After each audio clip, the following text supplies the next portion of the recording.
agora a gente vai falar de uma jornada responsável aí pela vida, por parte da vida de todos os brasileiros, que é dentro do universo do agronegócio. A gente vai explorar essa jornada destacando os principais desafios que esse setor enfrenta e como que os dados dos canais digitais podem auxiliar no segmento desse negócio como uma alavancada para a tomada de decisão. Então, para falar desse assunto, eu vou convidar ele, que é formado em administração pela FAP, com MBA em marketing pela FGV, com uma carreira sólida, com mais de 15 anos em marketing digital, data insights e desenvolvimento de produto. Ele ingressou na divisão de soluções para a agricultura da BASF em 2021 e como gerente de marketing digital para a América Latina, ele é responsável pela condução e automação de marketing, fornecimento de insights comerciais para equipes de vendas e pela liderança no desenvolvimento de ações com foco nos canais digitais. Com vocês, Rafael Uceda. Bem-vindo, Rafael. Salva de palmas, pessoal.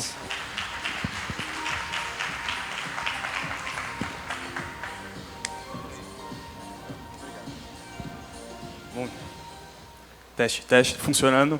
Obrigado. Obrigado pela apresentação. Bom dia, gente. Bom, vamos começar um pouquinho, falar desse tema que acho que mexe na vida de todo mundo aqui, né? O agronegócio movimenta o PIB de um país, não é diferente na América Latina, né? Então a gente vai falar um pouquinho aqui sobre a questão de dados, né? Como isso influencia na nossa tomada de decisão. E falando um pouquinho, né, sobre a BASF, a divisão de soluções para a agricultura, né? A gente tem um portfólio amplo. A gente trabalha com a parte de sementes, proteção de cultivo, ferramentas digitais, que particularmente é uma coisa que eu deliro, acho muito fantástico essa parte de inovação que a BASF se apropria e incentiva. A gente tem um foco muito grande na parte de sustentabilidade, justamente para contribuir nessa cadeia, na produção e tornar cada vez mais eficiente e eficaz toda a cadeia produtiva do agricultor até a venda dos nossos produtos.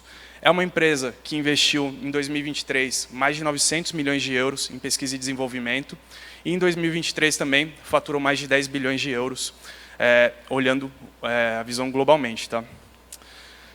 Seguindo aqui, eu trouxe alguns exemplos de alguns produtos e algumas marcas que a gente trabalha. Como eu disse, um exemplo da ferramenta digital é Charve, depois eu convido vocês a procurarem. É uma ferramenta espetacular que faz um mapeamento via drone sobre a cadeia, vê um pouco sobre a produção do agricultor, indica os melhores momentos e lugares para aplicação e trabalha muito na questão de sustentabilidade e produtividade para o agricultor. Mas, falando um pouquinho aqui sobre o nosso cliente, né, sobre o nosso usuário, sobre o nosso foco, quem é o nosso consumidor, acho que como qualquer indústria, né, que a gente fala de B2B, a gente fala de uma cadeia um pouco mais complexa, com tomadas de decisões mais longas, diferente do B2C. Não é uma cadeia tão simples com compras impulsivas, e sim compras planejadas. E quando eu retrato aqui um pouquinho dessa jornada do agricultor, a gente traz um exemplo aqui até de um ciclo de cultivo do algodão.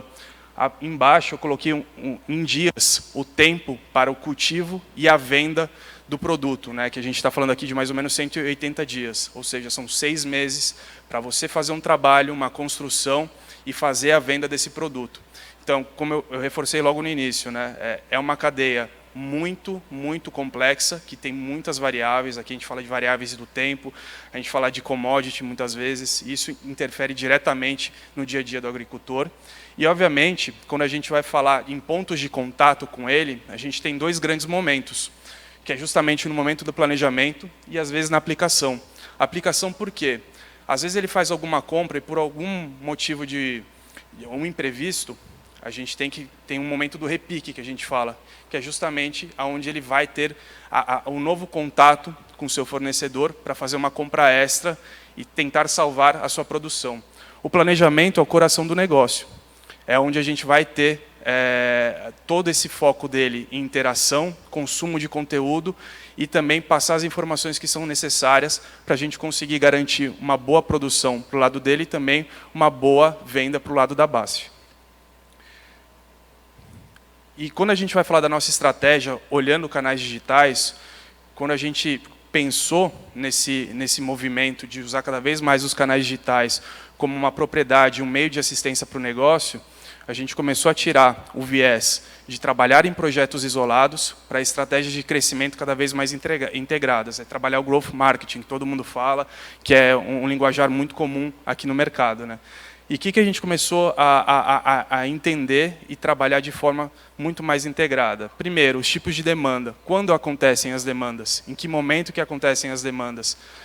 Que ciclo? Que região do país a gente tem mais intensidade em determinado momento do ano? Quais são os canais de aquisição? A gente tem cooperativas, a gente tem venda direta, a gente tem distribuidores, a gente tem revendedores. Tudo isso influencia diretamente no plano de negócio, num planejamento que a gente vai fazer. A gente começou a trabalhar cada vez mais os KPIs integrados.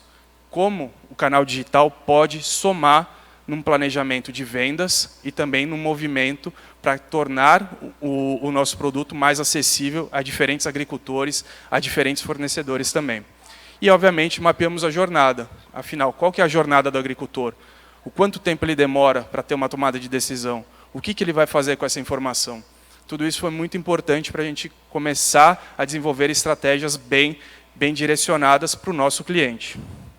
O nosso objetivo aqui não é diferente de ninguém, né? Eu vi a Caroline falando anteriormente da questão de cultura de dados, é justamente colocar o cliente no centro do negócio. É usar esses pontos de contato que a gente tem com o nosso cliente e focar na mensagem correta e com sinergia, e que estejam alinhadas. Então, o cara da ponta que está lá no comercial, que está lá no campo, não pode ter uma mensagem diferente do nosso site, por exemplo. É usar conteúdos, as key messages que a gente fala, de forma alinhada, azeitada. Isso era muito importante para a gente começar a trabalhar um ecossistema totalmente integrado com o nosso agricultor. E não é diferente de qualquer outra indústria. A gente começou a trabalhar também um modelo de funil totalmente adaptado para o agronegócio. A gente sabe das diferenças do B2C, mas, obviamente, a gente traçou uma estratégia, a gente traçou um funil para entender em que momento que a gente ia colocar um esforço maior em awareness, que momento que a gente ia colocar a parte de consideração com mais intensidade e, obviamente, fazer essa assistência para o momento final, que é a compra do negócio. E falando um pouquinho da nossa estratégia, como é que a gente fez isso? Nós dividimos em 3 grandes capítulos, 3 grandes momentos. Aqui numa matriz de valor, que geraria para a empresa, e tempo de implementação. E a gente quebrou em 3 grandes momentos, chamando o primeiro de básico bem feito. Às vezes as grandes empresas, né, empresas multinacionais, têm sempre a pressa de tentar se adaptar aos grandes players de techs. A Amazon fez isso em 1 mês, a Nubank fez isso em 2 meses. Mas eles têm um modelo, um processo diferente. Muitos deles já nasceram no online. Uma empresa centenária, como a BASF, que trabalha no segmento de soluções para a agricultura, nós temos alguns desafios, né, alguns pontos de alinhamento, e eu acho que tem algumas batalhas para serem vencidas, que foram muito importantes para a gente começar a colocar o digital como um canal de importância dentro da empresa. E falando um pouquinho do básico bem feito, nós quebramos em 3 grandes tópicos aqui, que é a parte de brand awareness, a parte de conteúdo e conversão. E eu resolvi resumir para vocês um ponto que foi crucial para o nosso negócio, que é a jornada orgânica. A jornada orgânica, né, a gente sabe que, diferente do B2C, que a mídia tem uma grande importância para o negócio, ela mexe o ponteiro de uma forma muito rápida, muito latente, principalmente em grandes momentos, calendários promocionais, como está vindo a Black Friday agora em novembro. Aqui a gente começou a identificar alguns dados que foram importantes para a mudança de rota. Na jornada orgânica, a gente tinha 70% do nosso acesso. E 51% dos usuários, e os usuários se engajavam 51% a mais que usuários de mídia paga. Então a gente começou a entender que essa pessoa que entrava no nosso site, consumia o nosso conteúdo, era o cara que a gente precisava focar, era o tipo de usuário que a gente precisava focar para o nosso negócio, trazendo mais atratividade e também fazendo com que essa jornada fique muito mais agradável para ele. E a gente começou a avaliar, nos últimos tempos, com a entrada de inteligências artificiais para todos os lados, a importância de ter um conteúdo autoritário. O quanto isso era diferente e o quanto isso começou a aumentar as atualizações do Google. E isso impactava diretamente no nosso negócio. Se a gente olhar de 2022 até 2024, a gente teve mais de 8 atualizações. Então, isso estava impactando diretamente, não só na nossa audiência, mas também na forma que o usuário buscava as informações. E, para isso, a gente propôs um teste AB, inicialmente. Qual que era esse objetivo? Né? Aumentar nossa audiência orgânica, promovendo cada vez mais essa experiência atrativa pelo celular, né, que não é diferente, acho que para nenhuma indústria, grande parte dos acessos acontecerem pelo celular hoje em dia, e padronizar um modelo para a América Latina como um todo, para que, se a pessoa navegar num site do Paraguai, ele tenha o mesmo modelo semelhante na Argentina, no Brasil, no México. E como a gente fez isso? A gente começou com testes AB em países de baixo impacto na operação. E a gente começou a destacar quais eram os KPIs de sucesso. Como a gente ia provar que isso está funcionando ou não. Então, a gente trabalhou 2 métricas iniciais de alcance e interesse no conteúdo, que eram as impressões e cliques no Google Search Console. E aí, aqui, eu trago para vocês um exemplo do antes e depois da implementação de uma página que a gente fez no México. Então, na primeira linha, vocês olham como era o resultado antes dessa implementação, e depois a gente calibrou, né, fez todas as mudanças que a gente precisava nesse teste AB, e a gente teve incrementos não só em impressões, mas também no volume de cliques, e um incremento muito interessante na parte de CTR. Ou seja, a gente começou a ter uma curva e um aumento de audiência super importante para a América Latina como um todo. E por que esse movimento é importante? Não só pela questão da audiência e qualidade do nosso tráfego, mas também pela questão do save em mídia. A gente acabou não investindo tanto em mídia, a gente acabou gastando a parte de mídia em lançamentos mais estratégicos e alocando esse custo, esse investimento, em outros projetos prioritários que a empresa teria. E falando um pouquinho aqui do nosso funil, né, voltando para ele, a gente falou um pouquinho da questão do awareness, a gente fala agora um pouquinho da parte de decisão. A parte de decisão é um movimento que a gente criou na empresa, né, e eu estou com algumas áreas parceiras que me ajudaram muito nesse projeto aqui a fazer isso acontecer, né, o time de IT e Digital Factory, que foi essencial para fazer esse projeto acontecer. Hoje a gente não tem um e-commerce próprio, né, então esse era uma dor que a gente tinha na empresa. E como é que a gente poderia usar o canal digital sem ser a questão de awareness, a questão de lançamento de produto? Como é que eu vou criar um modelo de assistência para o nosso negócio? Como é que eu vou incentivar essa demanda digital, que até o momento a gente não tinha um ponto de fuga, ou um ponto de direcionamento? A gente criou a lista de distribuidor, então o usuário que entra no nosso site busca por um cultivo específico, busca por algum distribuidor específico em uma determinada região, a gente tem um modelo que inteligentemente vai direcionar para o distribuidor mais próximo, e com isso a gente começa a alavancar o nosso negócio, trabalhando aquele modelo de funil que eu comentei inicialmente. E isso também gerou um ponto muito interessante em relação aos dados. Que sentido, né? Você vai falar, tá bom, eu estou gerando um volume de leads bacana, mas qual é o nível de qualidade dele? 65% tem relação direta com agro. Então, a gente está falando com as pessoas certas. E 10% são estudantes, possivelmente serão clientes, podem ser parceiros no futuro. Essa geração que está assumindo hoje os negócios já usa o digital como uma frente do um canal do dia a dia. Já consome informação, já pesquisa informação no Google, já usa as redes sociais. Então, a gente estar presente, prover uma boa experiência para essa nova geração é extremamente importante para a gente garantir um futuro também sustentável no nosso negócio. E indo para a parte do Data Driven, que acho que é o capítulo que eu mais gosto aqui, é o motivo pelo qual nós estamos aqui nessa palestra, a gente sempre comentou na empresa de não antecipar os momentos, né? Esse é um ponto importante, talvez seja crucial para a gente ter essa tomada de decisão de uma forma muito bem pensada, não antecipar esses momentos. Então, fazer esse básico bem feito, construir essa jornada, construir essa experiência foi crucial para que a gente pudesse evoluir para o segundo momento, que é a parte de Data Driven, que nada mais é do que usar os dados, né, para oferecer um conteúdo cada vez mais personalizado para o nosso cliente. E indo para a parte de Data Driven, talvez esse seja o slide mais importante. Então, quem quiser focar mesmo, tirar foto, que tire desse slide, porque é onde a gente gastou talvez mais de 70% dos nossos esforços nos últimos meses, que foi a integração das nuvens de marketing e as nuvens de vendas, né? Hoje a gente trabalha com a Salesforce, um parceiro super importante para fazer esse tipo de conexão e integração de dados, né? E no último ano foi um ano desafiador, não simplesmente pela questão da implementação, tem um time de desenvolvimento que faz essa implementação, mas a questão de você fazer acontecer num ambiente, numa multinacional. A gente sabe dos desafios diários, dos objetivos de vendas de uma empresa desse porte, e muitas vezes um assunto de integração de sistema, integração de plataforma, não é a prioridade no momento. Então, cabia aqui o nosso time fazer e mostrar o quanto isso iria ajudar no dia a dia da empresa para o futuro, né? Pegar esses dados e transformar em ações muito mais direcionadas para o nosso cliente, com muito mais qualidade.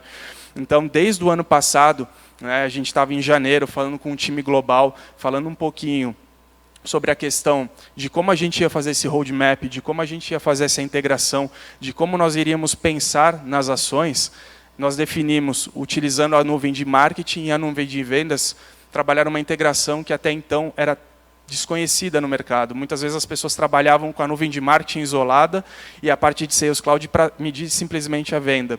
Aqui a gente faz uma integração entre as duas nuvens. Então, todas as ações de marketing que eu faço, eu utilizo o meu hub de informação no Sales Cloud. Eu tenho minha camada de leads, eu tenho os meus contatos e ali eu tenho todo o mapeamento da jornada dos nossos clientes. Então, se eu quero fazer ações promocionais para pessoas que não são clientes, no momento eu tenho essa informação. Se eu quero fazer ações promocionais para clientes, para tentar fazer um upsell, eu tenho essa informação. Se eu quiser fazer uma ação direcionada para um lançamento do cultivo de soja, eu tenho essa informação. Se eu quiser fazer uma ação direcionada para uma determinada região, eu tenho essa informação. Isso é essencial para o nosso negócio. O ciclo de cultivo varia muito de acordo com a região. Às vezes o cultivo de soja no sul tem um ciclo diferente do centro-oeste. Tem um momento diferente por questões de temperatura, enfim, chuvas, desastres naturais que a gente viu esse ano, infelizmente, no Rio Grande do Sul. E tudo isso é muito importante para a gente começar a medir aonde nós vamos enviar as informações e trabalhar como uma empresa data-driven. Não basta falar que é o data-driven, você tem que usar os dados para a tua tomada de decisão. Isso é muito importante. E com o Salesforce, nós conseguimos construir jornadas customizadas, né? Quando a gente fez essa implementação, esse desafio de mostrar para a empresa a importância que uma ferramenta dessa teria na estratégia de negócio, e não é a ferramenta que vai resolver isso sozinha, isso é o mais importante. A gente mostrou para a empresa que mais do que fazer a implementação da ferramenta, a gente precisaria ter estratégia. É como você ter uma Ferrari na tua casa e não ter os pilotos, né? Então a gente mostrou que a gente precisava sim ter os pilotos e uma estratégia por trás, porque a Ferrari já estava na nossa casa.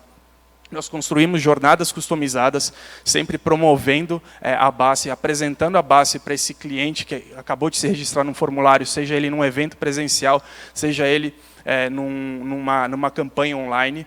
Nós temos uma jornada também para nutrição de lead, ou seja, uma pessoa que se registrou e não colocou as informações essenciais para nós trabalharmos uma segmentação, nós enfatizamos isso numa jornada totalmente direcionada e construída com esse foco. E também a gente tem uma base de ativos e inativos. Acredito que todo mundo que trabalha com CRM tem essa informação aqui. E nós vimos que a nossa base de inativos estava crescendo muito, ou seja, as pessoas estavam parando de engajar com o nosso conteúdo. E com isso nós desenhamos uma jornada com o foco de ativar esses usuários novamente para que eles engajassem com o nosso conteúdo. E obviamente, o futuro que a gente quer é cada vez mais que esses hubs e essas ferramentas estejam integradas com outras mídias.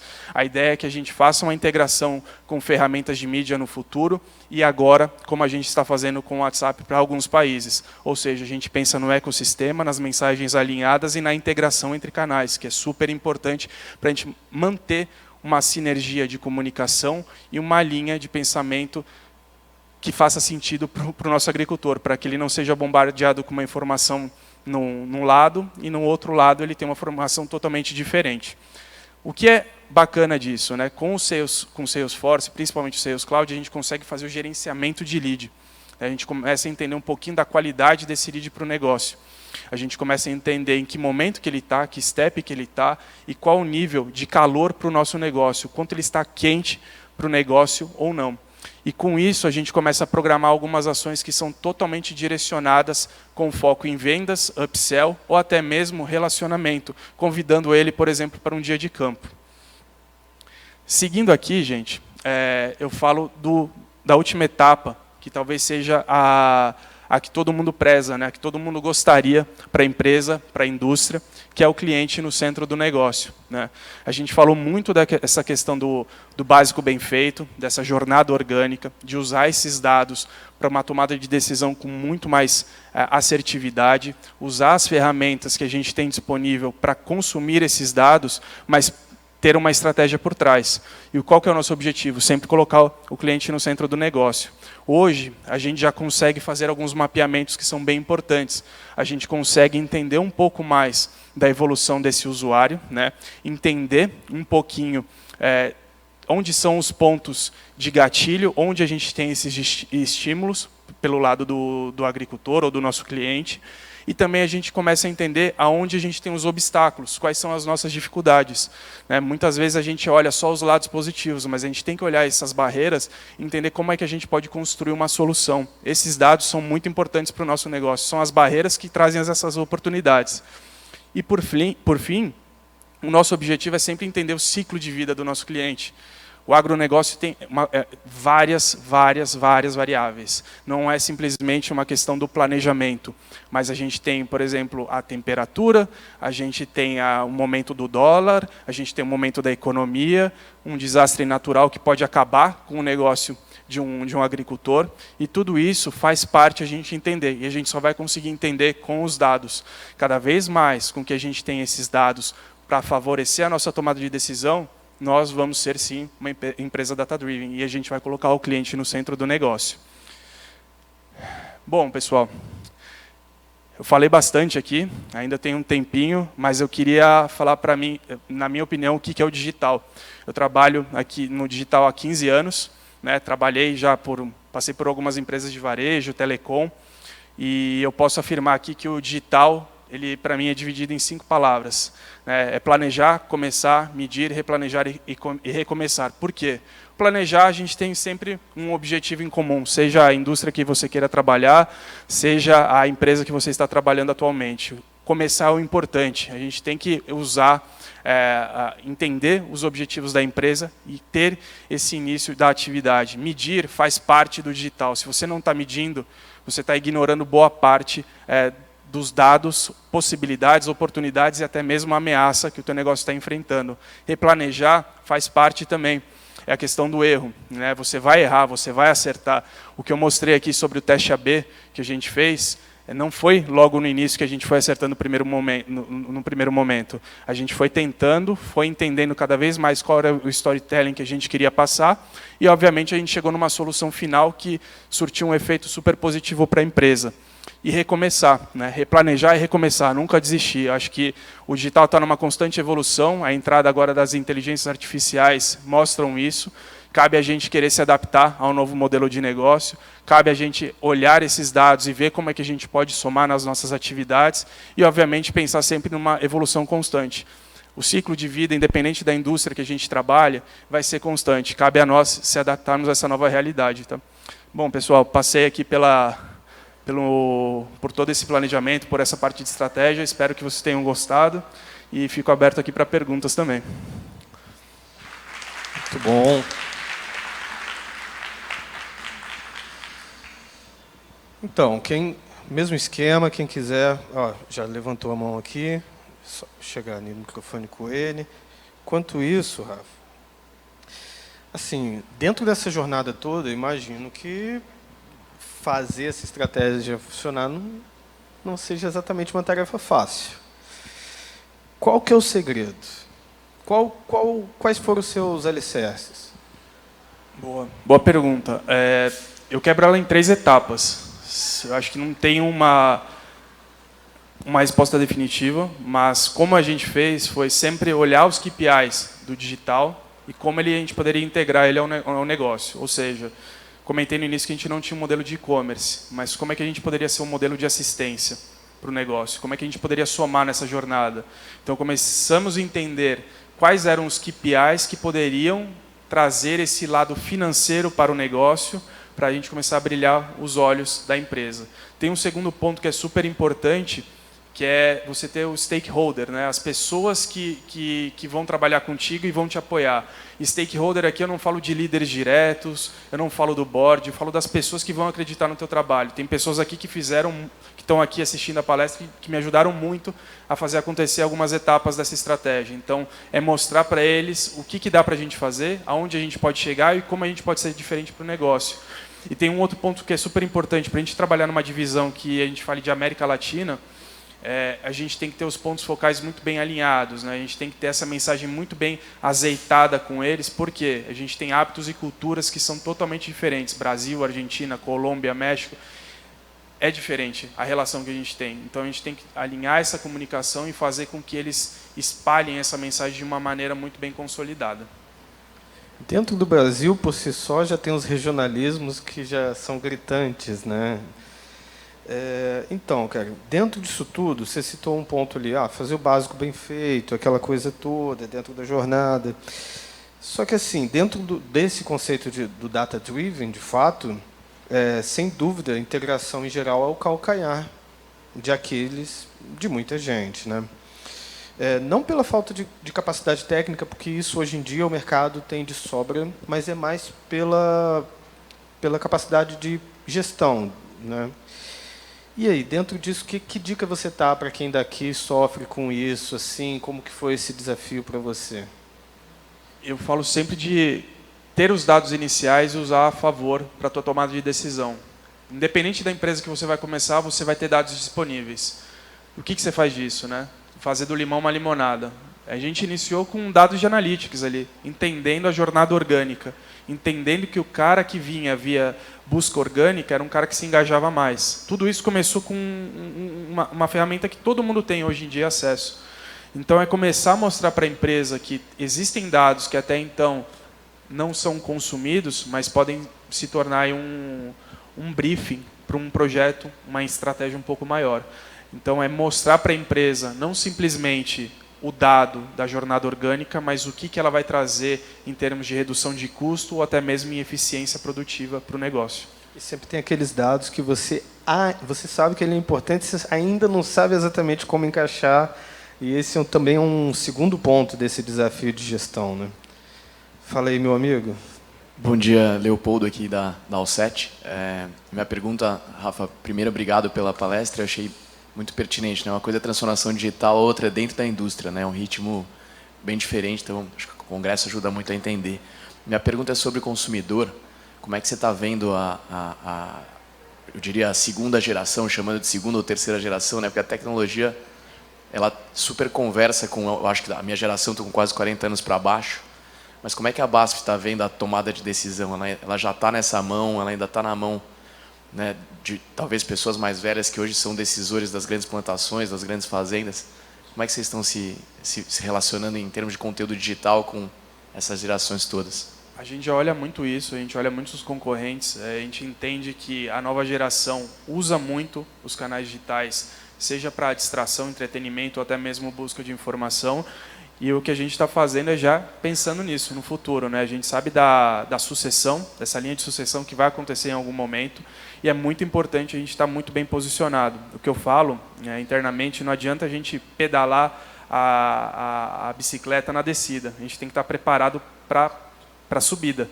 E esse é o momento agora, né? A gente está num movimento que, cada vez mais, em reuniões estratégicas, nós observamos essa linha de sucessão chegar e começar a comentar sobre os canais digitais, exemplos de outras empresas, como eu mencionei anteriormente, Amazon, Nubank. Você viu isso? Você viu o meio de pagamento? Então, tudo isso vira insumo, né? Vira dados brutos para a gente começar a implementar e somar na estratégia para o nosso negócio. Obrigado. Perfeito, pessoal. Temos mais uma aqui? Vamos lá. Opa! Muito obrigado pela palestra, muito bom conteúdo. Eu queria fazer uma pergunta um pouco mais ligada para o estratégico, ali junto com o técnico. Eu hoje trabalho ajudando algumas empresas a chegarem num estado de maturidade tecnológica, né, ali com a utilização dos dados, por exemplo. E eu queria entender, primeiro no seu caso, como é que foi essa jornada, porque eu vejo que existem duas grandes dificuldades para você chegar ali no nível de maturidade data-driven. Primeiro, você conseguir ter uma estrutura capaz de apoiar, tu ter esses insumos, né, ter os dados ali. Eu não sei se vocês contaram com alguma parceria ou se realmente foi tudo interno. Eu queria entender um pouco de como foi a tua jornada. E o outro ponto é que nem sempre as gestões elas têm esse mesmo insight de ter dúvidas e querer tomar decisão levando em conta em dados, né? Então eu queria saber se tu precisou fomentar isso dentro da empresa ou se não, já tinha uma equipe que ela já era muito tendenciosa a isso. Tá bom? Obrigado. Imagino. Vou começar pela última, que é mais fácil de responder. A gente tem a questão de sempre trabalhar com pilotos. Esse é o segredo, né? Não adianta a gente querer fazer uma jornada tão intensa, complexa para todo mundo. Não dá. Ainda a gente tem as variáveis culturais aqui de outros países, então a gente sempre trabalha em movimentos menores, em países de baixa operação, para entender qual é o resultado efetivo. Então isso facilita muito para a gente ter uma entrada maior para os grandes países. E a segunda questão dessa jornada, existe um trabalho também com o time global da BASF, né, desse lado de soluções para a agricultura, que são as contratações das ferramentas que a gente tem hoje disponível. Então, a gente tem parcerias com vários players do mercado e a gente começou a fazer trabalhos direcionados aproveitando essas ferramentas. Então, o que eu falei no início é você ter a Ferrari, mas você ter o piloto e também a estratégia. Não adianta você ter uma ferramenta por ter. Ela sozinha não vai rodar. Quem vai consumir esses dados? Quem vai trazer esses insights para o dia a dia?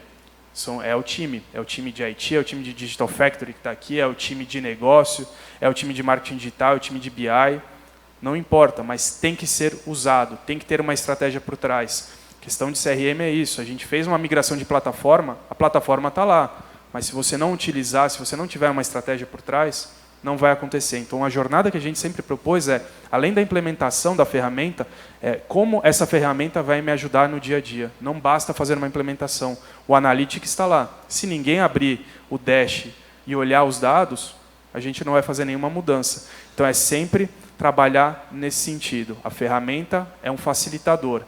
As pessoas criam as estratégias. E é isso que a gente fomenta dentro da empresa. Consigo mais duas perguntinhas. Manda ver. Fala, Rafael. Prazer. Lucas da Monks aqui.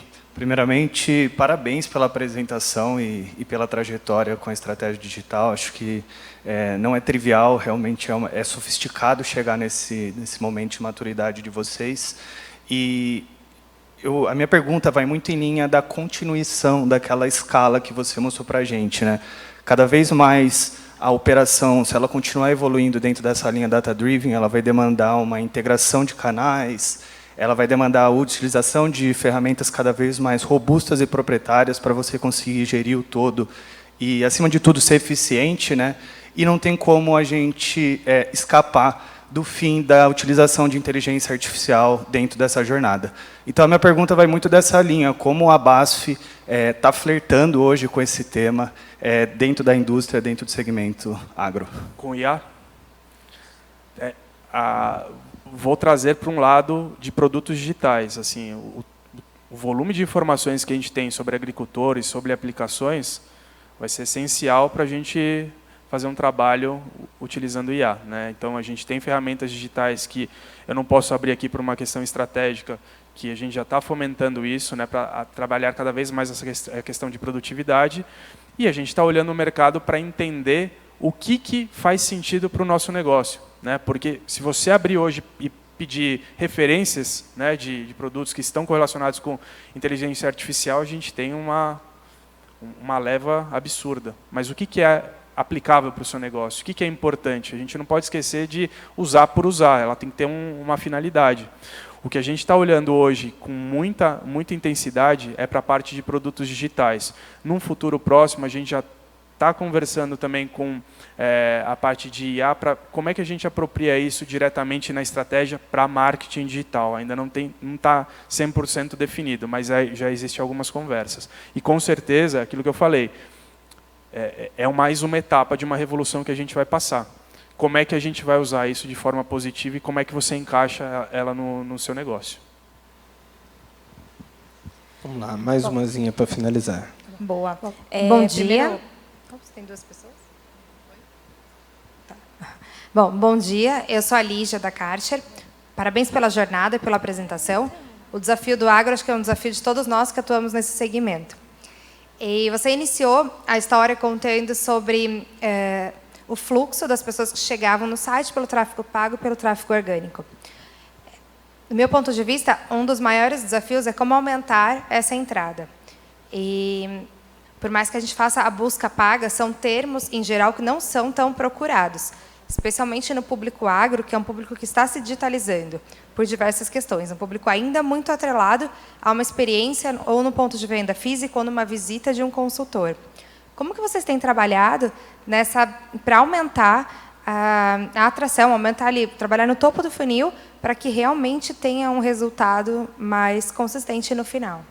Alinhamento de mensagens em todos os pontos de contato. A gente estava falando isso, inclusive, alguns dias atrás. A gente vem trabalhando e se esforçando para cada vez mais utilizar os pontos de contato, seja um evento presencial, um dia no campo, ou até mesmo um dia de reunião com representante de venda, para que as mensagens que sejam utilizadas, né, as principais, ou os produtos que a gente mencione, estejam alinhados também com os canais digitais, ou até mesmo que o canal digital esteja alinhado com essas mensagens. Então, quando você tem um poder de um evento presencial no agro, ele é absurdo, ele propaga de uma forma absurda, né, massivo. E como é que isso está linkado com a tua estratégia aqui no canal? Então, quais são as palavras, as palavras-chave, os termos, os produtos que você menciona e como isso está disponível no teu site, no teu hub ali de informação? Está 100% casado? Então, é usar a força do massivo, né, e talvez trabalhar aqui cada vez mais essa busca mais direcionada, né, que é muito técnico, né, uma forma mais assertiva, mas tem muita dependência ainda de eventos presenciais e eventos massivos, seja ele uma comunicação em rádio, TV regional também. Perfeito, obrigada. Beleza, cara. Rafa, eu queria te agradecer. Uma salva de palmas, por favor.